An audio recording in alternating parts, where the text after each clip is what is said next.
Hi, good morning, everyone. Thank you for making time this morning to attend our webinar, where we learn how to create agility with a composable MarTech stack.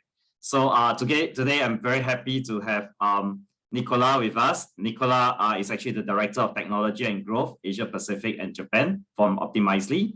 And my name is Yi Cheng. People call me YC for short. I'm the Head of Consulting of Marketing Technology at ADA. So over to the next slide. So basically, that's the two of us who are going to host you. And I think when I met Nicola for the first time, I think it was very interesting for us when we talk about clients' problem and how there was so much problems in getting time to value when we get into the MarTech stack. And then we get all geeky over it, and then we talk about which part can go with which part, and then we thought like, hey, why not let's do a composable MarTech stack kind of discussion. And before we start, let's just give you a little bit of introduction of our company. Next slide, please, Nicola. Yep.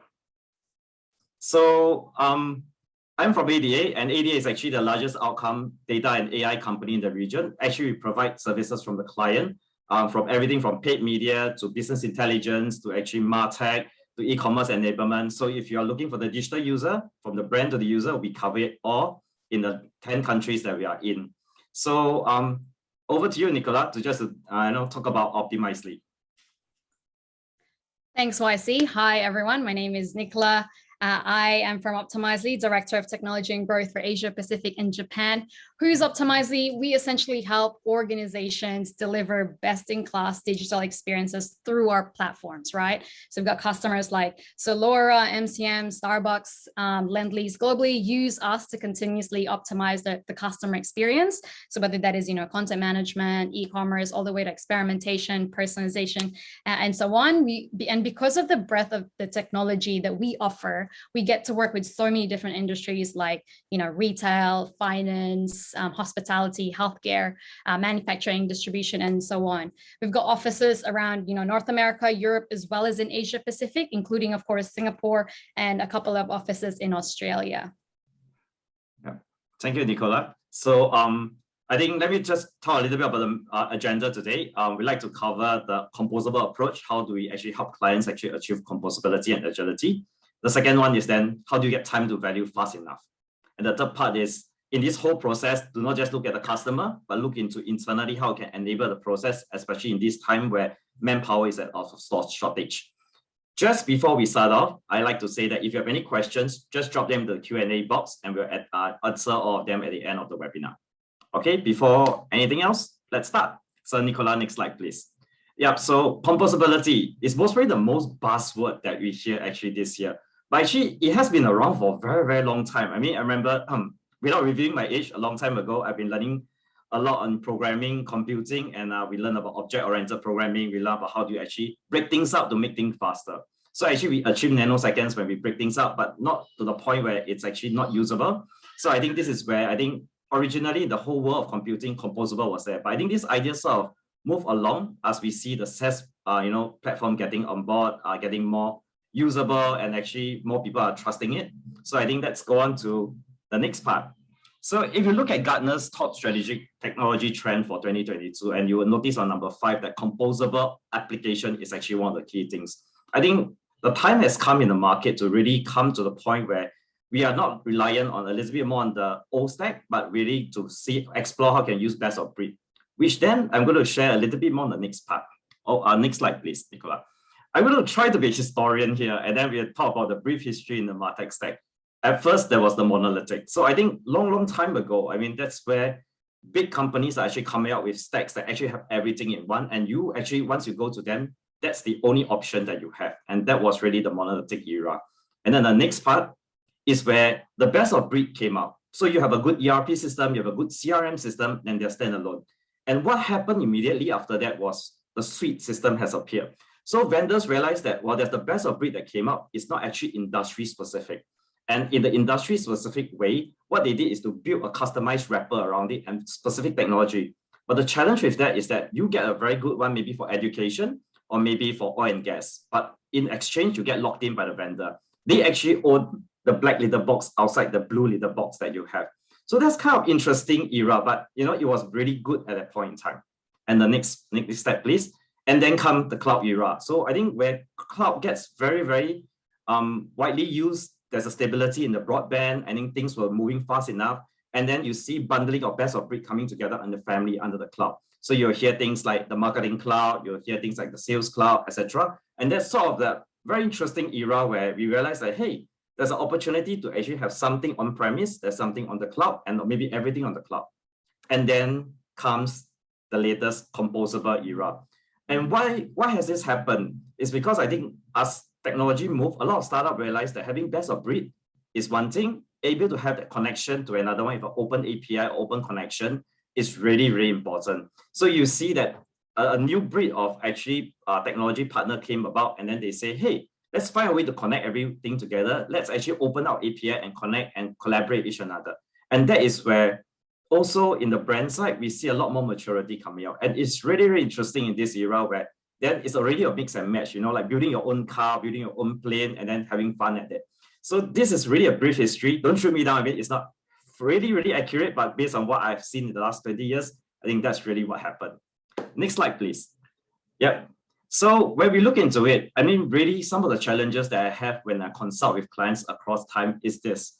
So you have maybe at the bottom in the center, a client actually bought an ERP or a CRM that is actually tied to a proprietary vendor. So everything has to go through them. And on the front end, they actually bought, for example, a big marketing cloud that actually has a DMP, a CMS, and maybe a marketing automation. But even between the two big investments that they have to do this connection in between that makes it proprietary and expensive to connect. Now, what happened also in the paid media space on the left is that you see that Facebook and Google actually start to have their own walled garden. And somehow or another, some of the DMP is actually trying to actually catch up. And then there are other alternatives around it. But how do that actually happen is actually out of our control. But that means that to relook at how we plan our stack is quite important because there are certain factors that's out of our control. And what happened is that sometime at the bottom left corner, you see that there's a lot of manual export in Excel that is actually pushing out Excel and then pushing that into the ad stack. Now let's take a look at the right stack. Sometimes when, there's a big tender that goes on for enterprise and then you bought a software that is maybe 3 years old and you're locked in for another 2 years. And that is really difficult to get out. And that is where sometimes a special business unit within the team and say, hey, let's use this new SaaS platform that's maybe easy for us to onboard and you can get past the OPEX and then let's get that on board. So you see multiple marketing automation happening in the office. Then suddenly the call center came on board and say, we're going to use our own system because our call center is linked to this other CRM, might not be perfect. So then the business intelligence person suffer at the bottom right corner. He or she will actually have to pull everything from the proprietary system, the marketing automation, and even actually the call center to put things together. And this is quite a common sight that we are seeing. But as we see, what we're seeing happening over the last maybe 12 months is that people are awakening up and say, hey, there's a new way of doing things. And how do we get things to be more composable, more flexible, and we get more time to value? Next slide, please, Nicola. Yeah. So when you look into Gartner, basically the core idea behind it is that everything could be an event-based and actually a trigger-based. So once you break things down to an atom or at a certain level, like a little bit of a business platform that's good enough for you to actually join with others, that is the idea behind Composable. And now if you want to relook into the MarTech stack, how do I do that to be able to save money, to increase efficiency and get better time to value? And that's really the core idea behind it. Next slide, please. Yep. So why Composable now? I think the first thing that we are seeing in the market is that the cloud platforms are very, very stable. When there's competition between 3 big storage providers, it gives you the opportunity to see how actually they have upped their game and everything is now very secure. So a lot of SaaS services are built on top of them and they are actually highly secure. So it might not make sense sometimes to do on-premise unless you are highly secure like a bank or maybe government. But there's a way in a hybrid cloud where you can actually work to get the best out of the cloud, plus also on-premise. The second one is everyone is ready to have open and available connectors. So, used to be a 3 months conversation where you have struggled 2 months with IT, 2 months with legal, and then, you go through that whole process, right, Nicola? I think we have seen enough of the client, but I think in that case, what we saw is that with an open connector, it's a 5 minutes job. You put in the API key and everything is done, and then you just need to configure a little bit more and off you go. And I think that's the last part where with so much education going on in the industry, brands are really matured and open to really try systems that is secure, that they can answer to your IT and legal and internal security. And that actually makes this era very interesting to work with. Next slide, please. So how do you get time to value? I mean, I would really think about it that we always look into what legacy enterprise stack you have and how do we hack around it. Means building a plugin, putting a component on top of it to actually make it better. The second part is actually how do you get data connectivity working? And the third part is how do you empower your internal team? And this is the part where I think I really want to ask, I mean, Nicola, I mean, you know, like you have been working also in lots of enterprise, and then when we talk about composable and agile, what are your thoughts on this?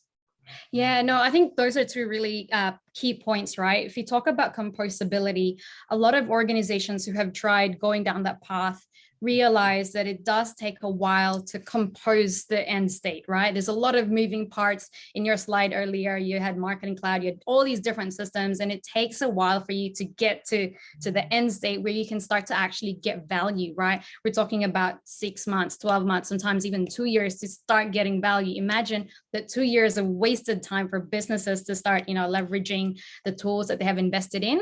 Whereas if you flip it, where there are lots of vendors and platforms that you can use, as quickly you can get time to value, but it doesn't allow you to be agile in the future because it's already composed, it's already connected, it's hard to untangle, it's hard to decompose. So it doesn't mean that you can only choose between being agile and quick time to value. You can actually have both.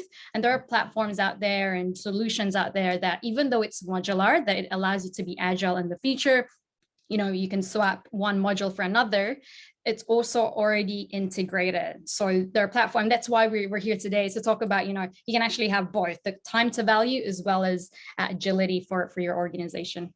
Yeah, that's really, really interesting, because I think this was quite similar to a conversation that maybe happened 2 years ago, where everyone talked about agile methodology in project management, where everyone talked about being agile is actually faster, but actually to be able to get to agile, there's a longer process where you set all the processes together, train everyone to be agile. And sometimes it's not a full agile model, it's what they call water agile fall. So you have a start process where you have waterfall, you have the back process is still waterfall, but in between you have the agile part. So I think that's very interesting. I think we can see a lot of similarities here, but I think the key thing is, are you ready for it? And do you want to go full composable, or you can do a hybrid model on it? And there's no right or wrong answer.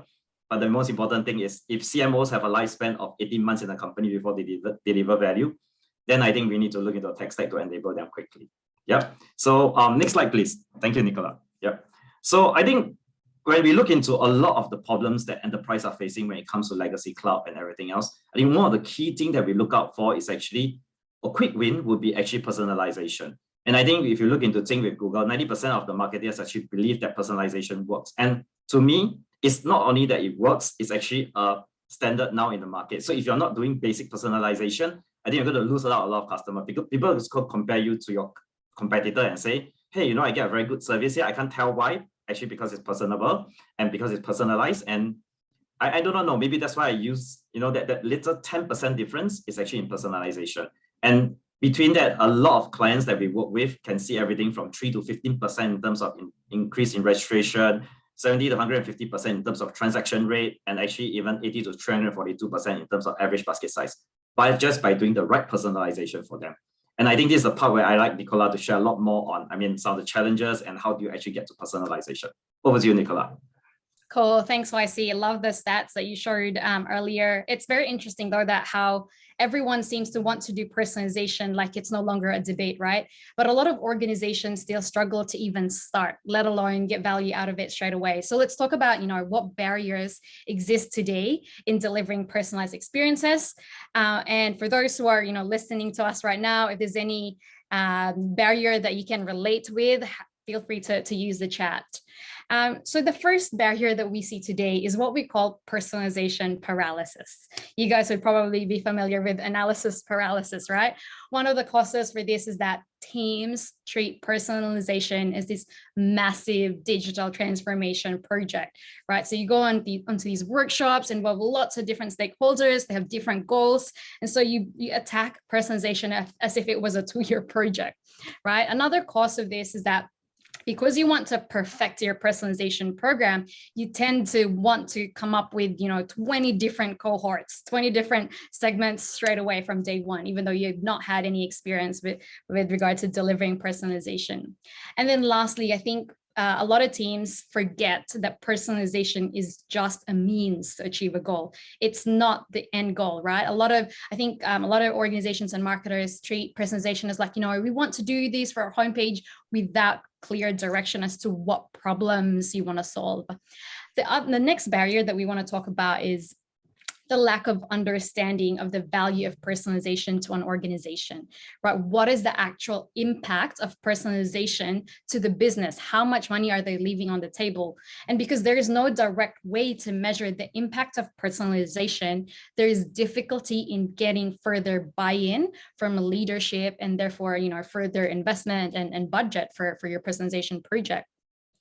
And then the third barrier that we want to talk about is that some organizations more mature, and so they've already started on the personalization journey, but the basis of their personalization strategy is on historical data, right? It's not real time. It's one thing to understand which audiences are valuable to the company, but it's another to have a scalable way to target, specific messages to those audiences real time, right? Data accuracy should be measured in seconds, not days. Teams now hire data scientists. They're important to us. They extract the insights from, big data. They make meaning out of this data, but it still takes a while and it takes days as opposed to seconds, right? We know that timing is everything.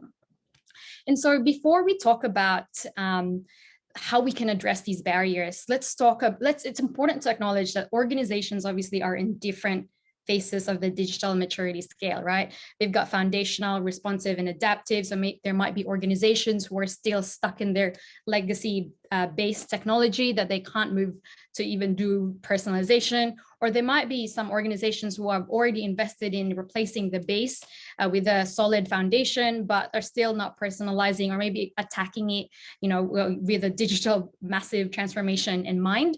Or you might already be adaptive, you're already starting to personalize, but you're not testing and using that to drive your personalization program. So depending on which phase you are in that digital maturity scale, you would be facing many different problems. So I wanted to just maybe spend some time to talk about the evolution of personalization, where it all started, just like YC did a bit of a history down memory lane.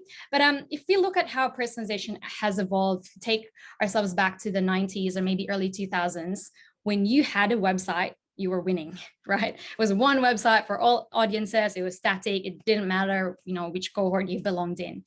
But a decade later, when companies were online, it became difficult to compete. And we started to realize the power of tailoring the experience of customers, right?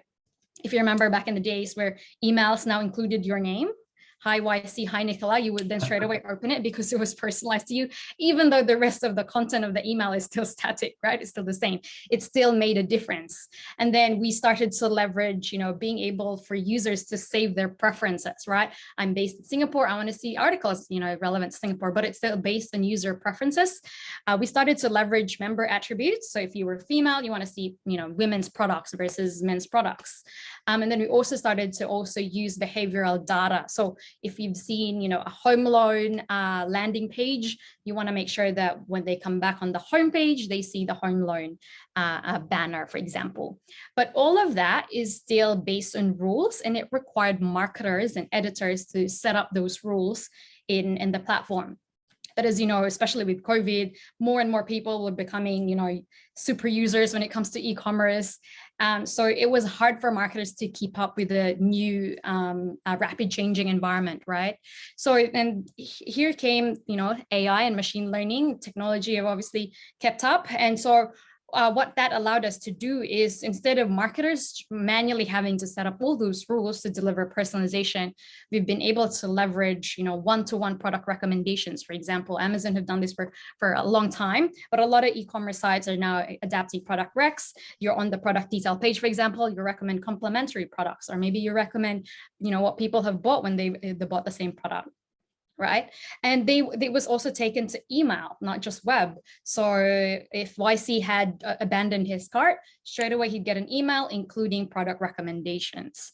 And then similarly for content sites, so it's not just retail, content sites, we also have tools that use, natural language processing to auto tag topics, your articles, and using that to drive one-to-one content recommendations. What were the benefits of this? Obviously, editors got their time back. They were able to focus, on other more important things. But the other benefit is obviously we are now delivering one-to-one experiences, not just based on segments. It's actually unique to YC. It's unique to Nicola. The problem, however, with AI-based specific channel, we still have problems. We keep finding problems, right? But with this particular strategy is that sometimes it's based on a specific channel. So the recommendation will be based on the web. But are you using the same recommendations in store if you were retail, for example, right? Do we have cross-channel or omni-channel personalization being delivered? And obviously, technology is, again, kept up to date. And we now have technologies like data lakes, data warehouse, CDPs, especially that allow you to harmonize all the data so you can start to personalize regardless of the channel. You're no longer limited to what's available in one channel. You can actually use all of the data from different systems to deliver that personalization. So going back to the barriers that we spoke about earlier, what are approaches that we can take to overcome these barriers, right? So the first one is starting small. Even though it's obvious, people forget, we want to save the world from day one. And so we forget about starting small and having a culture of learning, right? So we need to take baby steps, just like how a baby has to learn how to crawl and then walk and then run and maybe ride a bike and not fly. Similarly for personalization, if you're still building that culture in your organization, start small and pick an objective, right? Pick one or two, not 20 different objectives to start with. If you want to increase your add to cart, personalize, that particular customer experience is related to add to cart. If you want to increase the number of form submissions, pick that as an objective, right? We need to stop this analysis paralysis going on. And then when it comes to personalization, it's important to be measuring this, right? Without measuring, how do you know all of your efforts are actually important and adding value to the organization? So we need to make sure that we are measuring when we're deploying these changes that support personalization. The next one that I want to talk about is to build a culture of experimentation, right? I've been in delivery in previous lives, and I know what it's like to have gone through, discovery, design, and build, and somewhere between 6 to 9 months, you finally launch and you pray that it works. Only that after 9 months, something isn't working. And so, and if worse, you've gone backwards. So it's the approach of design, build, launch, and pray. We need to flip this and follow an approach of design, test, experiment, iterate, right? We need to keep iterating. We need to learn. When we have a culture of experimentation, we're putting data at the heart. We're data driven, right? So it allows us to save, all that 6 months of build time, test if it works first, and only then if it says that, hey, it's actually working, is when we completely, go and invest in that big, implementation. And even if the experiment fails, it's a learning, right? So regardless of an experiment winning or failing, it's still a learning for the organization. We are not our customers, right? So even for employees who have been in the organization for 10, 15, 20 years, at the end of the day, you are not the customer. And we also need to move away from a HIPPO-based approach. And for those of you who don't know what a HIPPO means, HIPPO stands for highest paid person in the room's opinion. Sorry if we have leadership teams here, but you can take guidance from leadership teams about everything else apart from customer experience. The customer experience is for the customer. So if we have any ideas, we should be inclusive, but we need to develop a culture where teams go, I don't know, that sounds cool. Let's test that, right? So we've got an ethos at Optimizely to fail fast to win big. So an example is obviously Atlassian, one of our customers who use our experimentation tool. Archana, head of enterprise and cloud marketing, essentially said, experiments help us make our products and our user journeys better. That would be very hard to do just based on intuition. And then she goes on to finish and says, and experimentation is how we get there. So we've got the likes of Nike and Lend-Lease using experimentation. Again, back to the composability theme that we have today, and agility, very easy to deploy. It's just a JavaScript installation and then off you go. And again, if you don't have experimentation yet in your team, start small, right? Even if it's just a matter of choosing between the green button and a blue button, go for it. There's a learning process to these things. And then the third thing that we want to talk about is to leverage modern technology, essentially. With digital transformation projects, there's usually three areas that we cover. There's people, process, and technology, right? Technology is usually the easiest to solve. So using tools like automated content recommendations, automated product recommendations, delivers two key things: saving your team hundreds of hours in editorial work, but also delivering one-to-one personalized experiences. The key thing here, however, is that we don't use AI to replace everything. It's really for you to sit down and understand which part of the customer experience you can offload to machine learning. A good example would be, product recs, as we spoke about, recommended articles, recommended content, next best content. That is something that you can offload to AI, but the rest of it still requires strategy, which is process, and requires the people supporting it. An example here is HP. They went through a split. There's two entities, and one of the entities wanted to get value straight away very quickly. They could not wait for 6 to 12 months to just get value.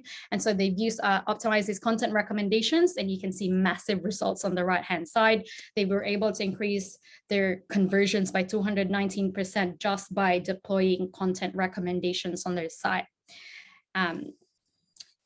And then, so to summarize, before I move on to the next section, before I hand it over back to YC, to summarize, how do we overcome the barriers? Again, start small, be goal-driven, pick your objective, build a culture of experimentation, right? So instead of just goal-driven, we also want to be data-driven. We actually want to listen to our customers and experiment and test.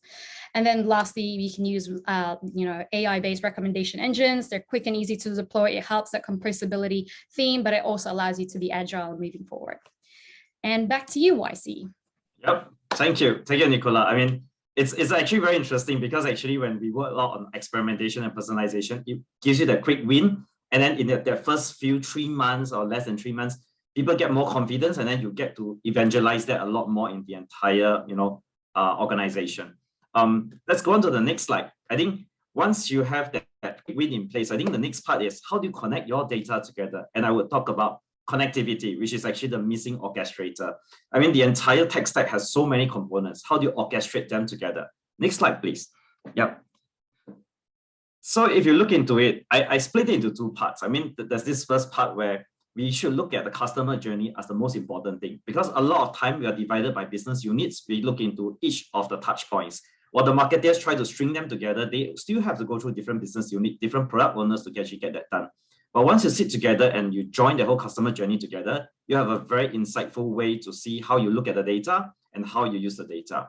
The second part is how do you make it contextual? So back to personalization, there's a lot of context I can put into it, whether based on the last thing that they've seen, what is the probable interest, what are the information they've given to you. And I think we have an interesting question that we'll answer from the audience later on AI and how do you do recommendation better, but that's already about building context. The next part is that there's a race for first-party data. I mean, that's a sure thing. I mean, cookieless is really coming to, that will be next year. And I think you have seen Apple closing their doors already, and now Android has actually started in the same way. So how do you actually get first-party data that the customer give you consent to actually communicate to them? And that actually depends on the customer experience. Now, at the bottom part, in terms of data connectivity, I think we talked a little bit about that, and whether it's a siloed data across different business units, whether there are proprietary data suites from the vendor that is costly for you to take data or connect to data. And the last part is my favorite part. Lots of Excel sheet, lots of VLOOKUP, lots of people trying to do VLOOKUP at the end of the month or every week, and then that takes about 3 days. What if we could automate that? What if we could connect the data together? I'm going to let Nicola share a lot more on this. Back to you, Nicola. Yeah, no, thanks, YC. I actually want to share a personal story here. I was browsing a website of a premium brand here in Australia. They had TAF 30 on. Anyone in e-commerce know TAF 30 stands for take a further 30% off, right? So massive sales. So half an hour later, after browsing, I was like, yep, I've got 3 dresses in my cart ready to purchase and convert. and I entered my credit card details. It, purchase, and then it was loading, and then boom, it errors out. So I was like, well, I really want these dresses. I want to enter a different credit card. Maybe it's got to do with my other card, right? Entered a second credit card, still did not work. So I was like, I don't want to give up easily. So I thought maybe it's to do with the integration with the credit card payment providers. So I was like, let's do PayPal. And then I entered PayPal details, and again, it errors out. So I was bummed. So I went on to customer service and raised a request. It was late at night, so I wasn't expecting a quick response. They didn't have a live chat. And then I went to bed and I realized, maybe I should check my bank account details. What if I got charged 3 times? And I got charged 3 times. So it wasn't nice. So I wrote to customer service again. It was a second request. So waited the next day, and the next day, customer service wrote to me. They were very apologetic, gave me 10% coupon code, and said that they've arranged for a refund to occur in the next 1 to 3 business days, right? But apparently the IT team have fixed the issue, and so that I could try again. Now, I had a bit of trauma. It was my first time to use their website. 3 attempts did not work. So I asked customer service if they can convert my cart, which is still in the website, to a purchase order, right? Just maybe help me create an order out of it. And she said they could not do it. They didn't have the systems to connect, and to create an order online. So I was bummed. So that was Friday. So this was the next day, right? So I waited till the evening and I went to the shop. I was so determined, YC, to get the dresses. So I went in store, spoke to the staff at the store. They said to me that they don't have access to e-commerce. They can't see my cart. So I literally had to pull my phone, open the website, show them my cart. And the lady manually entered the details. And the lady said, yep, we've got 1 dress in store, but the other 2 you can only buy online. So this problem is so real, right? Over just a couple of days, I had engaged with 3 of their channels. So that was the e-commerce site, the customer service, and then in store, but they're all disconnected, right? So how do organizations solve this problem this day, right? We've got different systems. They're not interconnected. It's hard to integrate these. A lot of organizations think of, integration as this massive, again, technical project that is, do we actually get, can we justify the business case for integrating all these different systems? So the first one, and back to what my point earlier, between technology, people, and processes, again, tech is the easiest out of those 3. But we see the CDPs have been born in the last 7-8 years to solve exactly this problem. CDP stands for Customer Data Platform. We've got, data lakes, data warehouse. What's the difference? CDPs obviously focus on the customer behavior, right? What sort of data can we synchronize for this particular profile? So if you see on the left-hand side, you've got data from e-commerce platforms, loyalty, advertising, how they engage with ads, did they click on a button, how, marketing analytics, even email. So how often does YC open his email? What time of the day? When is the best time to send him an email so that he opens it? Ratings and reviews, is YC into giving 5-star reviews or 3-star reviews? And even point of sale, right? In store.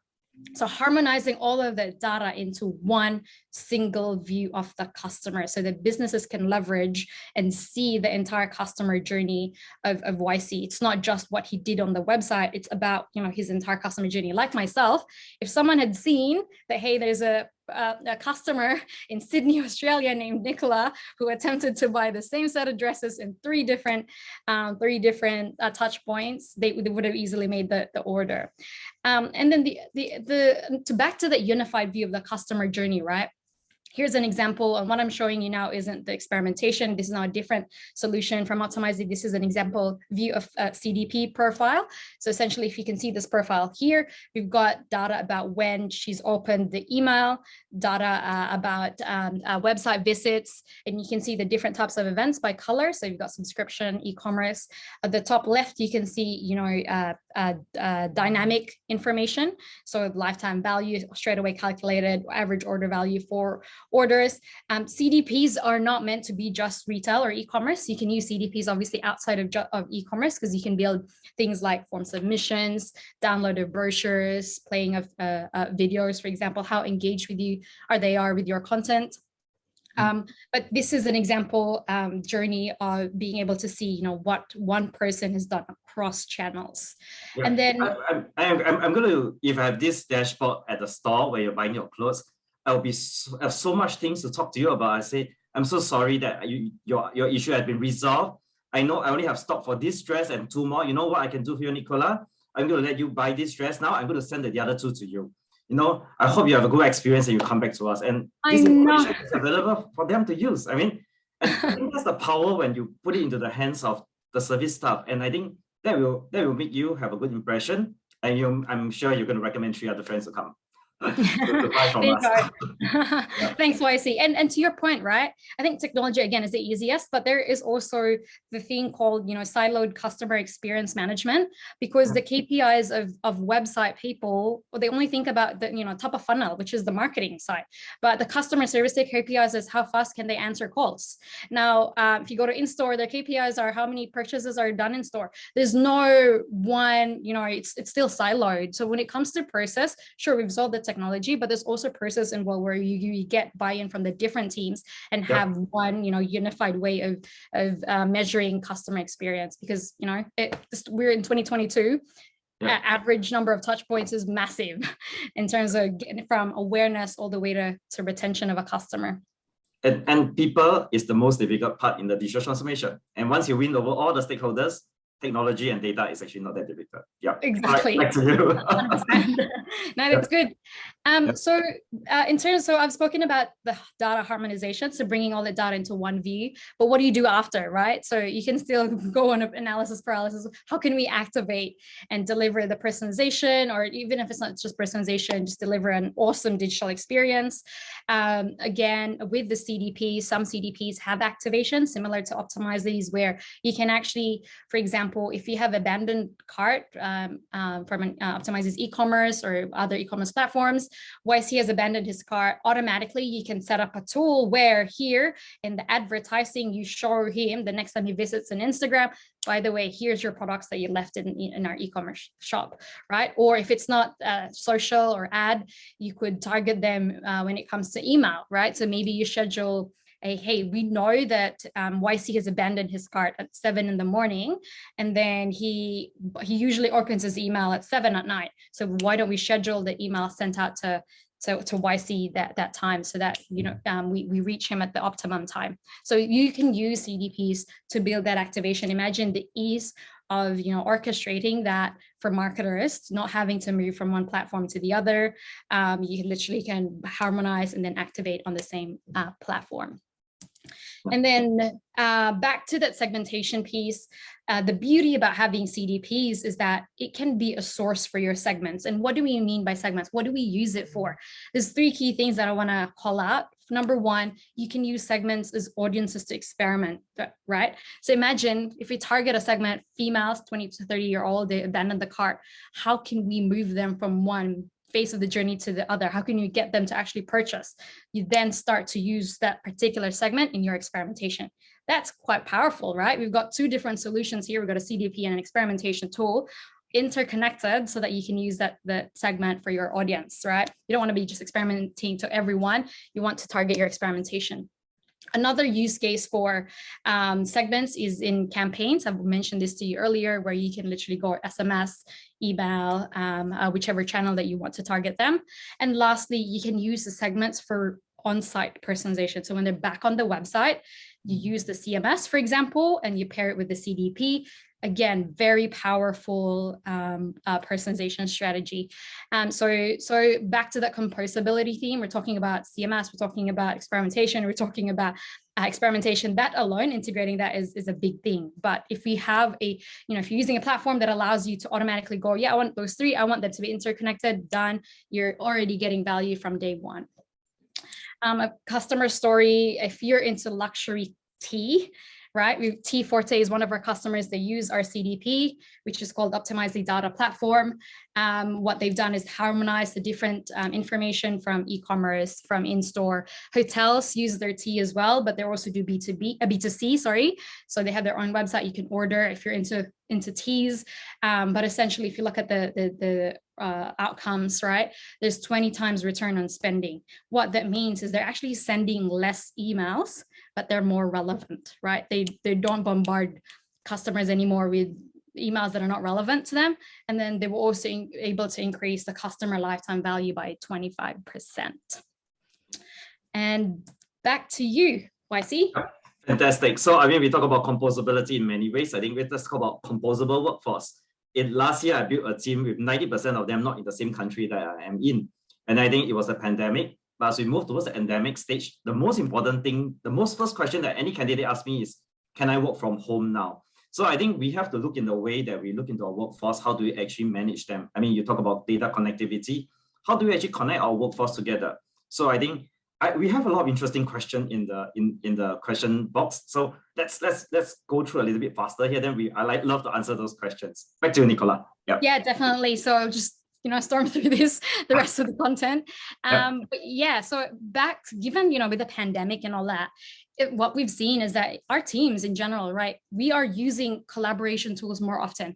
Before we had hallway conversations, tap in the shoulder, hey, did you do this or whatsoever? But now it's just we're using all these online tools. But if you tie it back to marketing, right, it's just a mess. It's just a mess. If we saw the photo earlier, it's just, spreadsheets here, Word documents there. It's like Slack here, project management software. How can marketers keep up? I feel their pain. It's difficult. So based on our market research, we see, lack of unified calendar to visualize campaigns. It takes 12 weeks to launch a campaign. That's a lot.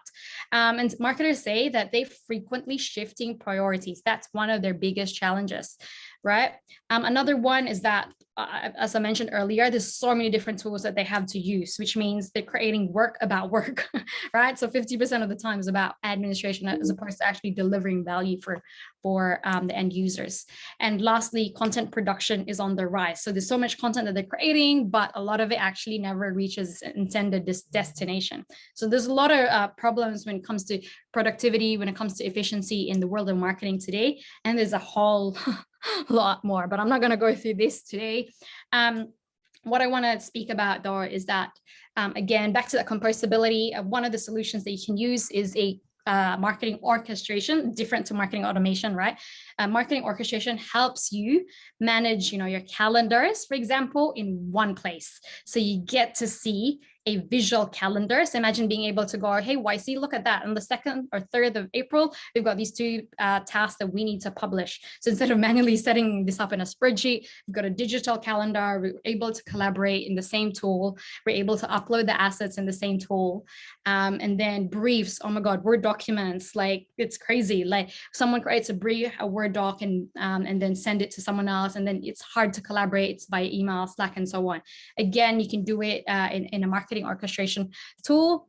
You're able to also use this for intake management and time tracking. So again, with COVID, it's so hard to be next to people. So at least you can see what they're doing, how they're tracking. And then Kanban boards. Everyone knows what Kanban board looks like. You can see the same, throughput of the teams, individual teams, as well as multiple teams in the same space. And then lastly, I think this is my last couple of slides, is content production. So when marketers create their content, they use Word documents again, and it's hard to collaborate, right? So when they upload that Word document into CMS, someone has to, move the content over. Whereas with Optimizely's marketing orchestration, you're able to push the content directly into a CMS.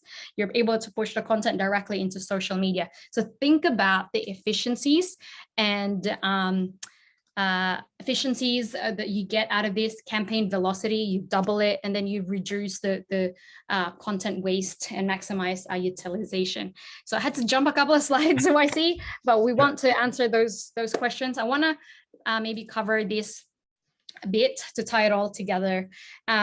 We spoke about composability and that how it can be difficult to integrate all of these different systems, evaluate the different vendors in each, box, if you like. There's content, there's commerce, there's experimentation, there's CDPs, there's search, there's marketing automation. How do you nicely tie this in? Because if you think about this is massive. For a digital transformation takes a lot of these solutions, right? So we want to obviously have a digital experience platform for organizations to be able to, number one, be agile. So they're not locked into one vendor. If they want, maybe content or commerce in one platform and then another one, you can easily swap it for another because the design is modular, right? You're not locked in, it's not tightly coupled. But at the same time, it's, you're agile and you can do a composable system where, again, swap it for another module. And the summary page is for you, YC. Yep. I'll just breeze through it. I think some of the questions we can answer, and then you will hear a lot of these come to life. I think if you wrap it up, the composable is about having the right size, means having the right technology, not a big burden. I mean, like what Soo Hyung Kim is asking about getting value into CDP. We'll talk about that.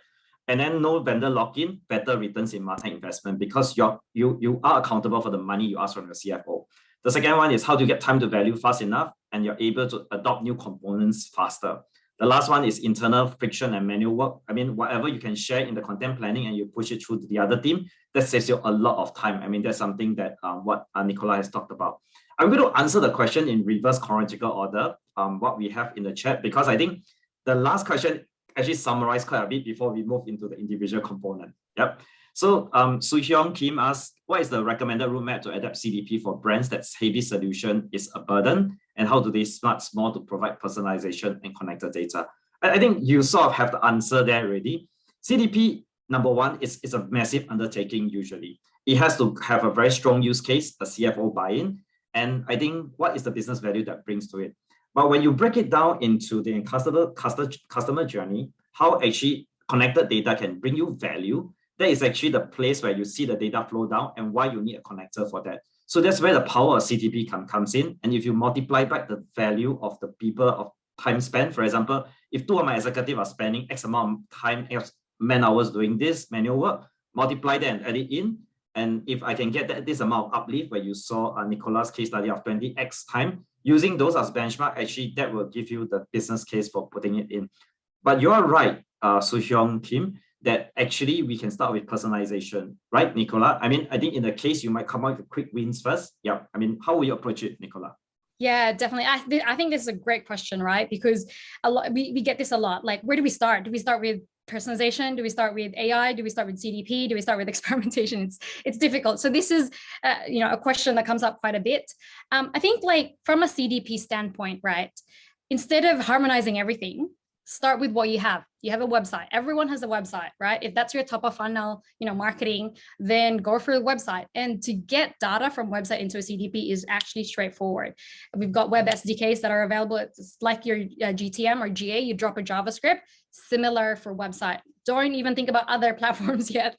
Start with what you've got, right? You learn in the process. So if it's a website you've got, use the web SDK, boom, it's already sending data into the platform. You've got Electrolux, for example, today, that are looking at CDPs, and what they want to do is start with their e-commerce site, literally the typical activities. That's page view, add to cart, purchase order.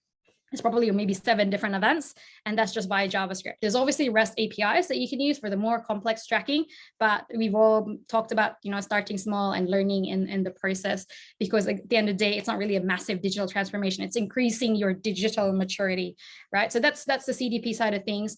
From a personalization standpoint, you can personalize without a CDP, right? So it depends on what again, back to your critical business objectives. If your business objective is to increase your revenue, for example, or protect your bottom line, focus there and talk, maybe come up with what sort of solutions you want. If you want to start with the CDP, track there. If you want to use personalization, use maybe AI-based recommendations. There's no one solution that works for all companies. It's really about you sitting down, understanding what your goals are. But regardless of personalization or CDP, you should be able to, again, take baby steps.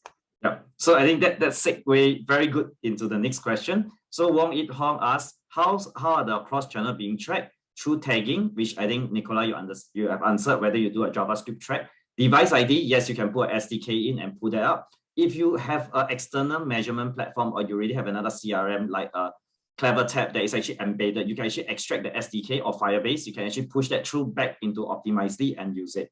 So I think that's where you can actually, it's composable. It's not that you need to use everything from Optimizely, but you can actually work with different platforms to join that in.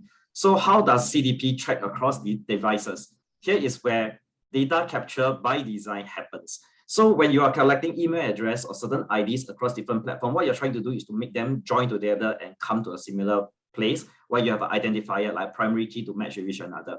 So for example, how do you know that the same user with this mobile device ID is also this cookie ID on their browser? Is when, for example, you get them to do a QR code scan for lucky draw, for example, in store. So when Nicola goes to the store, the person say, why don't you just scan this? And at the point in time, they will actually get her email address, her transaction ID, and actually her mobile browser's cookie. So when you link that all together in the backend, you're able to then retarget them better. So I think it's by design when it comes to the part where what is the use case that you want to do with this data when you do cross-device, because you want a seamless experience when Nicola goes from online to customer service to IT to even the store to be able to match back to the same, even a RFID that when she walks into the store, they know it's her. I think that happens a lot in automotive. When I drive my car to servicing, they actually say, hey, Mr. Yap, welcome to the workshop. And then, everything is so similar. So they just use the data for the right purpose. So I think that's really interesting. Then Wong It Hop also asked, how do you control the recommendation from the AI? I think Nicola, you'll be best positioned to answer this. Yeah, sure. And before I actually answer that question, I would just add to your point, YC, that within the CDP, we've got what we call high key identifiers and high confidence identifiers and low confidence identifiers. So obviously email would be considered high confidence identifiers. So it doesn't matter where the source is, whether that is from a CRM, website, mobile app, as long as you capture the email, that is a trigger for stitching of information. For low confidence identifiers, you can set this up, and maybe a low confidence will be like if there's a shared computer, it could be used as a cookie, or you can actually set this up. And so what you would do is, back to the data by design, you would be coming up with your customer schema, and you can create fields, objects, identifiers yourself. But once you come up with the customer schema, it's all about just filling the right fields when you track it from external sources. Yeah. Go ahead. Yep. No, I was going to move on to the next question now. Yeah, go ahead. Yeah. Cool. And so the next question was, how can we have more control? Yeah. So, sorry, I'm just going to finish the question. How can you have more control on the recommendations from AI? Yes. So product recommendations, for example, with Optimizely, we have about 90 different algorithms, because, when you're trying to recommend, there is a reason for recommending, right? Is it because you want to cross-sell? Is it because you want to upsell to different things? Is it because you just want to increase the average size order? There's 90 different algorithms that you can look at. So how that works is that depending on which part of the customer journey you want to present product recs, the algorithm you can actually choose. So maybe in the homepage, you just want to show them top trends, top products that are being bought, because you don't really know what they're doing in the homepage yet. But as soon as they view a product detail page, you already have an understanding as to what product they're viewing, which means you show them a different algorithm of product recs, and you can control that as a marketer. You pick the algorithm that is maybe related products, or you pick a different algorithm, maybe 2 sets of product recs, and the second set would be people who bought this also bought other products, right? So you can pick from 90 different algorithms. You can apply that to the base of the customer journey, and you can even filter down, right? So if AI is thinking, hey, this is your category, right, I want to just recommend them a pair of shoes from this particular brand, you could filter down. So those are 2 ways that marketers can control AI, is to pick first which type of algorithm you want to use, and second is you can filter it based on a particular criteria. Yeah, fantastic. I think the training model of what data you feed the AI and what they actually use is actually very, very important. So that's also a little bit of design, because when you think about how you want to capture the browsing behavior to actually recommend the right kind of product, I think that's really down to how you design your website and the content. I think lots of design work actually. So back to the last question that we have is actually from Kira Top. Can you tell an example of each individual customer data you can get from ad tech like Facebook? Okay, so I think this is the most difficult question, because I think Facebook actually is a walled garden. So the interesting part is that if these are the walled gardens that we are dealing with, whether it's Facebook, whether it's Apple, whether it is actually down to Google, how do you capture? The only out point that you have from them is what ads do they see and whether they land on your website. To Nicola's point, if I see that customer A always coming from Facebook, and after that, in the customer journey, I've actually reached out to this person via email, through WhatsApp, and they are not been responding, the next viable avenue will be actually Facebook. So if you know where is the preferred channel that they came in, that will be one way that actually you can reach out to them. Of course, I will ask all marketers will do, they'll go by the cheapest channel, which is email, followed up by maybe WhatsApp, and then they go back to paid media. But if this customer always come back through this channel, like a Facebook, that will be the identifier that you use for them. Now, you can't actually extract a lot more from them. I mean, given a few years ago, I mean, Facebook has this big challenge where some of the data has been actually extracted out through other means. So that's why they have actually closed that door. But what you can do is to be able to find the preference of whether they came in from Facebook or Instagram. Now, it will have been a very different way. I mean, in Singapore, at least, my parents and me are slightly more on the Facebook. I do Instagram and TikTok maybe. So I think that will also give you an indication of what kind of content actually appeal to them. Now, when you go down to content optimization, the content on the Facebook might be a little bit more of a functional email that you send out to them in terms of communication, down to a lot more visual when someone comes in from my Instagram. Now, that comes down to a lot more of the content orchestration and down to personalization to the individual level. Yeah, I hope I answer your question, Kira. Anything to add on that, Nicola? Yeah, no, I mean, you captured it. I mean, the way I was going to answer it is literally like whatever Facebook gives you. I think the limitation is not on the CDP side. Like you can push whatever information you can push. It's more what Facebook allows you to extract from Facebook in terms of these, you know, the ads as well. Not just Facebook, but also other ad tech companies. We've got a connector from a CDP into Facebook, so you can easily sync segments into Facebook. In terms of what you get back, I think it's pretty limited information. Yeah. So I think that's how we balance out working with walled gardens. And then I think that actually just strengthened the point that first-party data is really important to you as a brand owner to be able to collect it. So do not be in a hurry to collect 20 fields in the first form, because that will actually spoil the customer experience.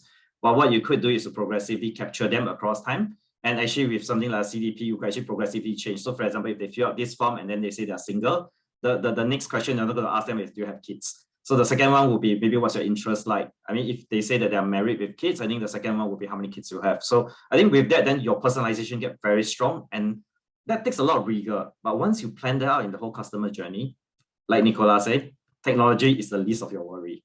I think it's really about designing what you want to get and then getting the data, and really the technology will come in, and do it a composable way so that you don't get locked in by any vendors. There's a time to value, and make sure you empower your internal team. Let's see, are there any questions? Because there are about a minute left. Oh, thank you, Kira. Yep, I hope that was crystal clear for you. Yep, if there's anything else that you'd like to know more, you can reach out to Nicola or myself through LinkedIn, or you can write into our website. I mean, we have a contact us form. So thank you everyone for the questions again. And yep, I think we're on time. So if there are no other questions, we look forward to seeing you in our future webinars. Thank you very much. Thank you all. Thank you all.